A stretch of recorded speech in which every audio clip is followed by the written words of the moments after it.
ঈদ যাত্রায় দেশের মহাসড়কগুলোতে তীব্র যানজটের ভোগান্তিতে মানুষ।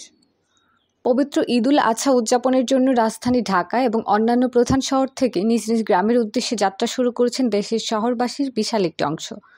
ফলে দেশের প্রধান মহাসড়কগুলোতে দেখা দিয়েছে তীব্র যানজট। সরকারি বেসরকারি সকল প্রতিষ্ঠানের ছুটির প্রথম দিন থেকেই এই ভোগান্তি শুরু হয় এবং তা ক্রমশ বেড়ে চলেছে। ঢাকা থেকে চট্টগ্রাম, ঢাকা থেকে টাঙ্গাইল, ঢাকা থেকে ময়মনসিংহ এবং ঢাকা থেকে সিলেট মহাসড়কে দীর্ঘ যানজট দেখা গেছে। অধিকাংশ স্থানে যানজটের কারণে যানবাহনগুলোর নির্দিষ্ট গন্তব্যে পৌঁছাতে কাঙ্ক্ষিত সময়ের চেয়ে অতিরিক্ত সময় লাগছে। ফলে যাত্রীদের মধ্যে বিরাজ করছে চরম অসন্তোষ।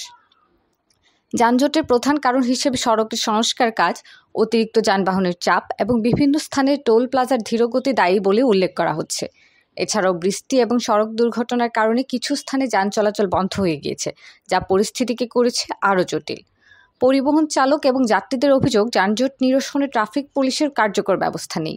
অধিকাংশ স্থানে পুলিশ সদস্যদের উপস্থিতি থাকলেও তারা যানজট নিরসনে তেমন কোনো ভূমিকা রাখতে পারছে না। ফলে দীর্ঘক্ষণ যানজটে আটকে থেকে তারা চরম ভোগান্তির শিকার হচ্ছেন। সেই সঙ্গে এই দুর্ভোগ লাঘবে সরকার ও সংশ্লিষ্ট কর্তৃপক্ষের প্রতি দ্রুত ব্যবস্থা গ্রহণের আহ্বান জানিয়েছেন সাধারণ যাত্রীগণ। ঈদের এই আনন্দময় সময়ে যাত্রাপথের দুর্ভোগ কাটিয়ে নিরাপদে এবং সঠিক সময়ে গন্তব্যে পৌঁছানোর আশা ব্যক্ত করেছেন সবাই।